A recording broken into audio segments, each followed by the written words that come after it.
are back with the Nightcap crew. Kevin Cork, Jeff Paul, Kelly Hyman and Eddie Arazola. Tonight's topic is hybrid work destroying your work-life balance? The New York Times Magazine published an article addressing how hybrid work has blurred the lines between work life and home life. People are spending more time at home, but also spending more of that time distracted by work. So do you think hybrid work is destroying the work-life balance? Eddie, you're the only business owner among us, so you work 24/7 basically, but how do you feel about hybrid work?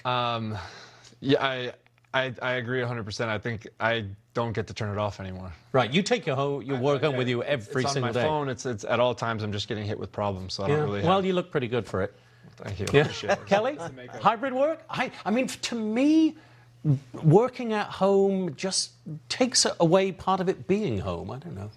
I think it depends on the situation and the circumstance. So if you have, someone that has to take care of their child and it gives them flexibility and stuff like that, I think it should be like on a case by case. For some people, it's great and they love it. Other people, they want to go into the office and they need to do what's best for them. Jeff, would you rather work more at home? No. We can't live without you here, for a start. Yeah, we can't. I mean, I got to be here. But what I'd like to say is welcome to the life of a reporter. Always on working, always working. Phone's always on. You're always getting called, Nothing's changed for us, John. Yeah.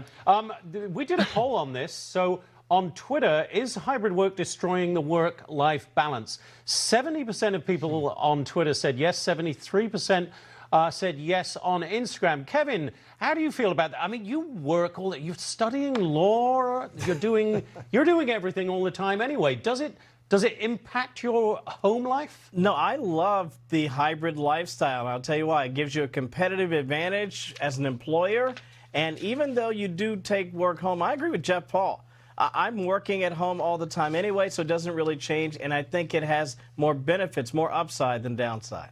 Yeah, my wife had a gig before COVID, and she was working from home a lot. She absolutely hated it. She hated getting up and going to the living room or a study or whatever to work. I mean, I don't like the idea of doing that at home, Eddie.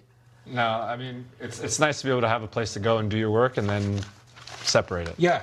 Yes, it's the separation that's important, I think. Anyway, we got a lot of responses. Marie Alfonso says, to quote Beth Dutton, who I'm reliably informed is somebody on a show called Yellowstone. Anyway, to quote Beth Dutton, having a drink after a hard day at work, I'm in a bad mood. I don't like to bring those home. Tiffany says, I don't think hybrid remote work is inherently good or bad for work-life balance. It all depends on how you approach it and how disciplined one can be. Danny Scanlon says, working from home is cool for a while until you realize you hate everyone in your workplace. Danny, I hope life gets better. Your family loves you and you love them really. And I love Kevin. I love Eddie. I love Kelly. I love Jeff Paul more than anybody except my own family. Thanks for watching America's Late News, Fox News at Night. I'm Jonathan Hunt in LA.